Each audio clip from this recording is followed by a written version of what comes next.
Hello there. Welcome to the Maker Manager Money Podcast, a podcast to inspire entrepreneurs to keep going and future entrepreneurs to just start. My name is Kyle Knowles, and last year in London, England, I sat down with Jeanette Oku to explore her journey from journalist to marketing pioneer, driving into the fundamentals of influencer marketing and her experience building a global agency. It's a year later, and I'm catching up with Jeanette, who called in from Germany to discuss the evolving creator economy, her insights from recent marketing conferences, and the shift from influencers to content creators. We explore her predictions for influencer marketing in 2025, including changes in creator fees and the growing importance of authenticity. Jeanette also shares how AI is transforming marketing while reflecting on her personal, creative pursuits and the importance of finding balance in entrepreneurship. Jeanette, where are you calling in from today? I am calling from Berlin, which is where I am currently. Very nice. I know the past couple of weeks you've been to Paris and Dresden and other conferences. So tell me Are you about. stalking me on LinkedIn? I'm stalking you on LinkedIn. What was going on in Paris and these different conferences you've been attending recently?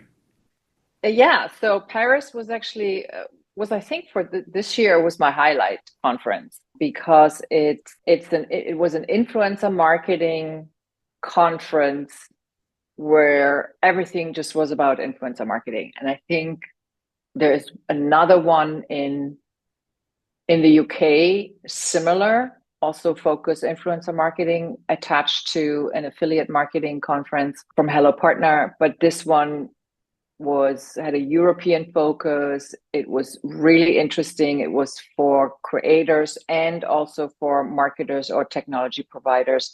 And it was really, really good. I had so much fun. And it was Paris. And I met a friend who moved there from California. And we had a fantastic night. So it was all in all really great. Anytime I find a reason to go to Paris, I will do it. I agree with you. It's a beautiful city.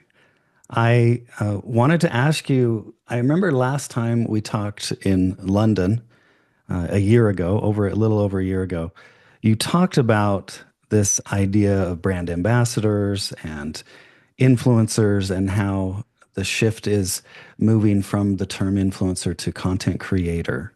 And I know podcasts, for example, Spotify used to have an app called Spotify for podcasters, and now it's called Spotify for creators, and they're allowing videos to be added to podcasts and all kinds of cool things like that. So what I wanted to ask you are, what are your predictions for 2025 when it comes to influencer marketing and content creators? Yeah, so the term creator, I think, has cemented this year. That doesn't only mean that these are influencers, right? So anybody who creates something, it could be graphic artists, etc., they can also call themselves content creators. And that seeps into this new term, the creator economy, where everything that is being produced in a creative way goes into that. But for influencers in particular, we're just, since it's end of 2024, we're going into the predictions and trends for next year. I think for influencer marketing, it was a year with up and downs, always attached to economic up and downs. So we could see some marketing budgets being slashed, especially in the influencer marketing space, because it's still viewed as an add-on and not as a discipline that should have a seat on the table when campaigns are being conceived. And for next year, we see some clear signs of that. The influencer fees, which especially in Germany are really, really high, are going to go down because the market is very saturated. There are many, many, many more people wanting to, make a living or at least get a slice of the pie in influencer marketing budget wise. They want to make some money. So the choices are bigger. So I think the pricing the pricing war will adjust a little bit and go down. At the same time, since the discipline gets more professionalized, also from a marketing or agency perspective, the demands of what marketers are going to ask from these influencers will also be more complex, not just a post or something like that. Just it's more intertwined. And through that professionalization of influencer marketing, I know the authenticity of influencer marketing, shooting a video, shotgun on the run while you're walking, whatever, and not having high production value like some slick marketing piece. Is that going to change, or is there still going to be room for that? Yeah, I think authenticity is more important than ever because of, the massive content that we are exposed to. If you're not true to yourself, why should anybody watch you?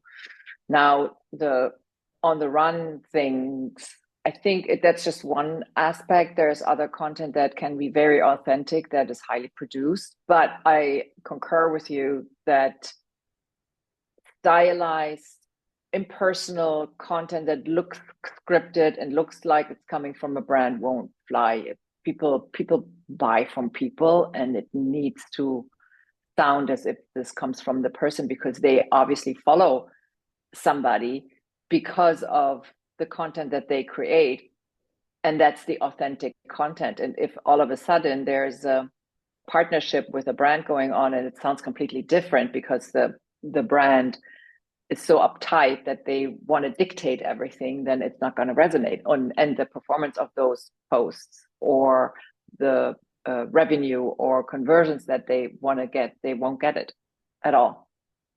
I've heard, and maybe these kind of videos are coming up in my feed for people trying to sell me their services, but I've heard that there is room for, say, Gen X influencers, older folks, because, TikTok and other places are dominated by kind of a younger generation, maybe millennial or Gen Z. Have you found that to be true, that there is sort of a room for Gen Xers to become influencers? Oh, I think you'd be surprised how many Gen Xers, even boomers. Actually, it's very funny. A couple of years ago, I did a campaign. It was for Amber Alert, and it was about online grooming.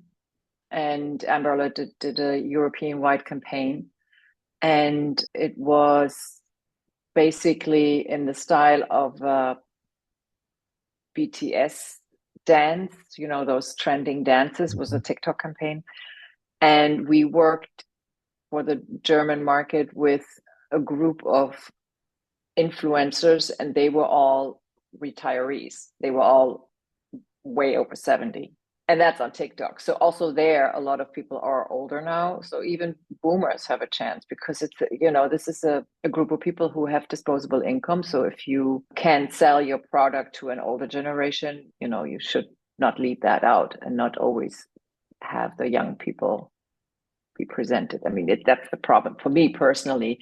If I see ads somewhere, cosmetics or fragrances, etc., especially now around Christmas time, they're kids, or skincare creams against wrinkles, and these people they show me are kids. They don't have any wrinkles. I have wrinkles, right? So I want to see how the thing works, and please don't brush it or use filters on it. I think that's more effective than anything. So I think it's God. What's the brand? I hope I'm not making a mistake. Is it L'Oreal?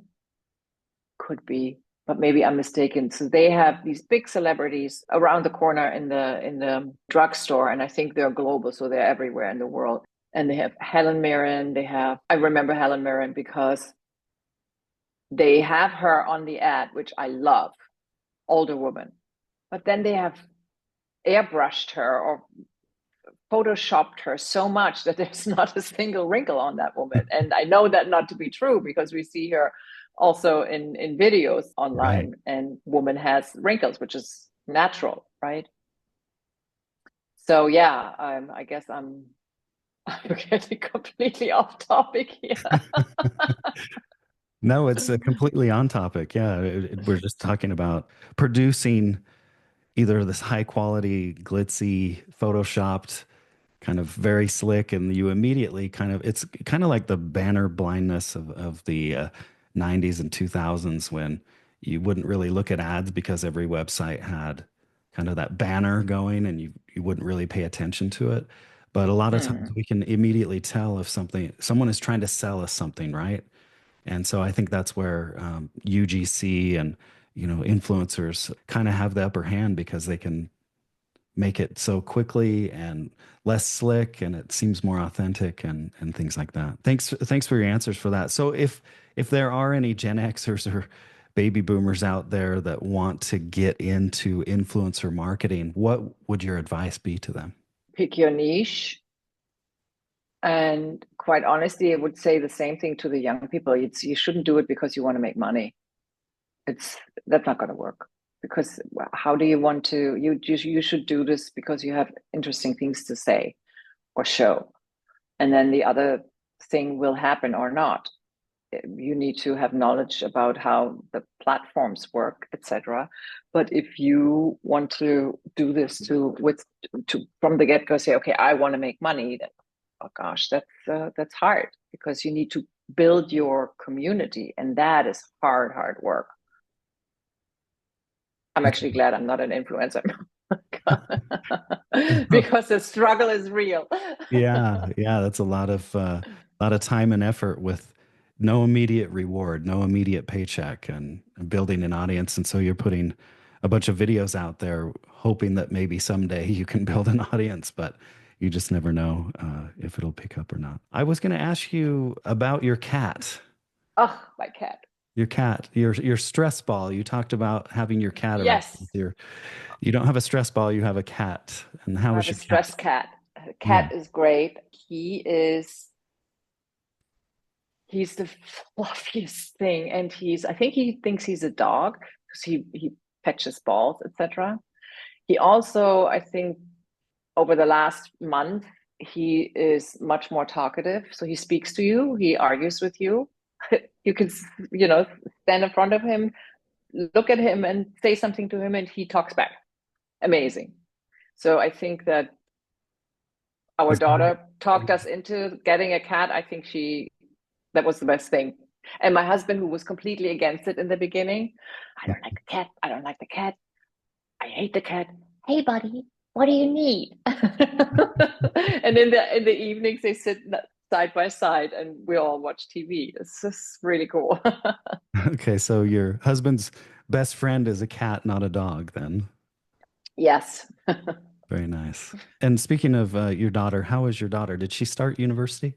Yes, she started university in September.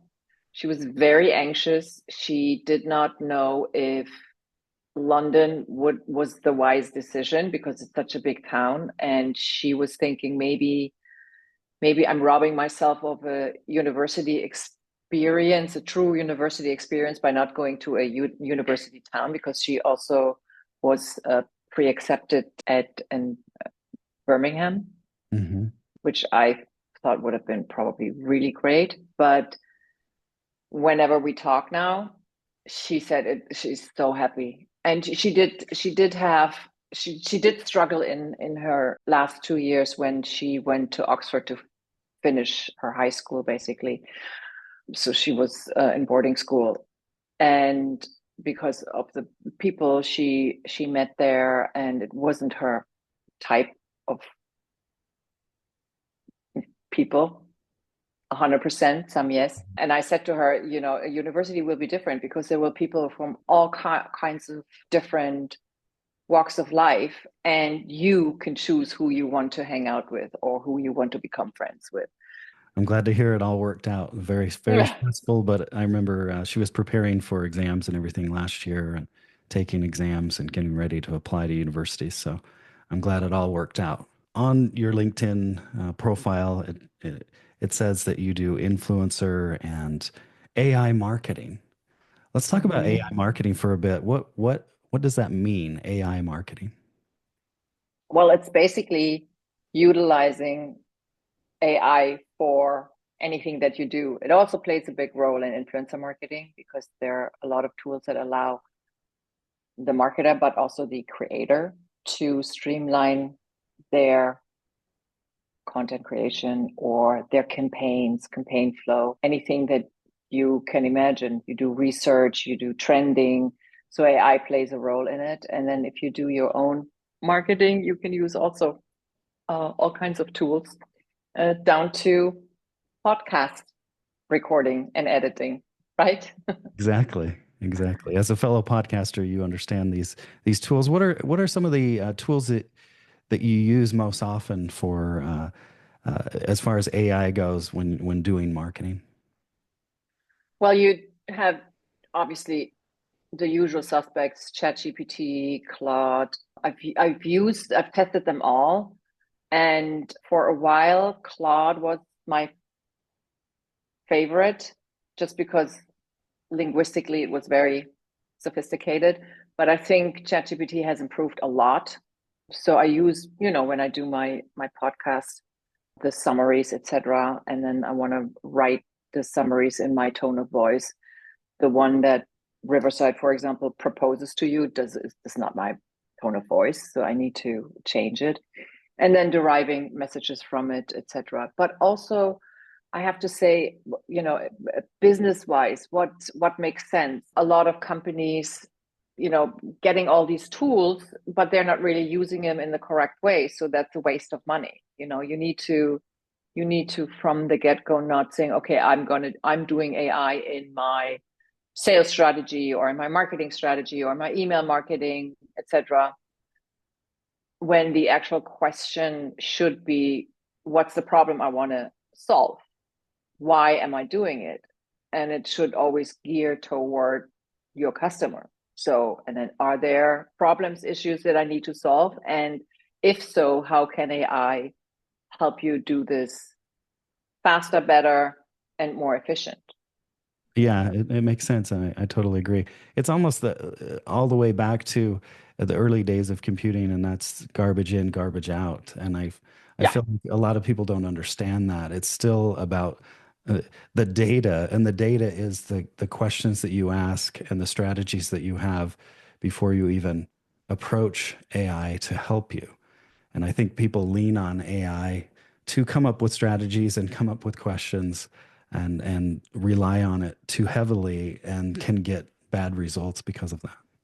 I mean, we had this fear mongering going on. Oh, we're all going to lose our jobs, right? Writers or anybody who's creative. I think that people have realized that that's not the case. It helps you being more efficient, but well, let me go back a little bit. I think for people who are not good writers, they are now better writers. Right. But for good writers, it's not going to change. It helps them get more efficient and faster. So we see it leveling out. The people who are not as talented, they're improving, but the ones who are outstanding anyway, it helps them only being more efficient. You're right. People who couldn't write very well, and apparently Eric Schmidt from Google uses it. He'll draft something up and then put it in an AI to make it sound more professional. And last year, we were about a year into ChatGPT being rolled out to the mainstream world. Now we're 2 years into that because ChatGPT to the mainstream world's 2-year birthday was November 30th. Over the past year, what has surprised you the most about the advancements in AI? I think for me, because of the assumptions what AI can do, nothing really surprises me when there are new releases of things, really. What I think was rather surprising how limited it still can be, for example, in terms of image creation. I think the stuff oftentimes you can spot it if it's created Mhm. with AI. So that to me is surprising in the negative way, I think. I do, and I'm dabbling myself in this topic, is about how do you create your own avatar, for example, for podcasts, right?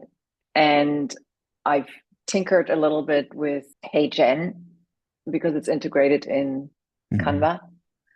And what I did was I took a picture, just a photo. I uploaded it and then put some words, wrote some words, uploaded my voice, and then I wrote a little text and I stirred the pot and boiled it, and out came a video of me talking, basically saying what I wrote down in my voice. And the video derived from a photo. That to me was amazing. It looked like me and it looked like a video, although it was a photo before. There's a tool that I'm using, and it's made by this group of writers, and that's phenomenal. It's called Lex.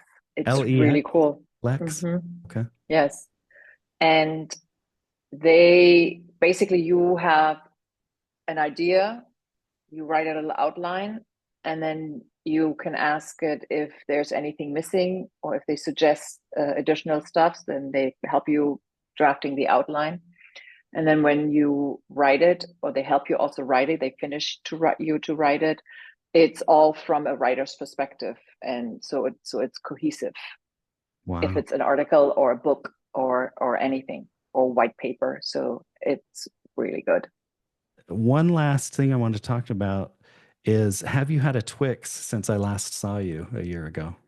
No, actually not. I think I rarely had any sweet. I know I remember we talked You've been about very it. good. You've been very good. Yes. Yeah, yeah, Yeah. yeah. And as far as artistic pursuits, I know you have a love of language and literature, and that's what you majored in, and you went into journalism and things like that.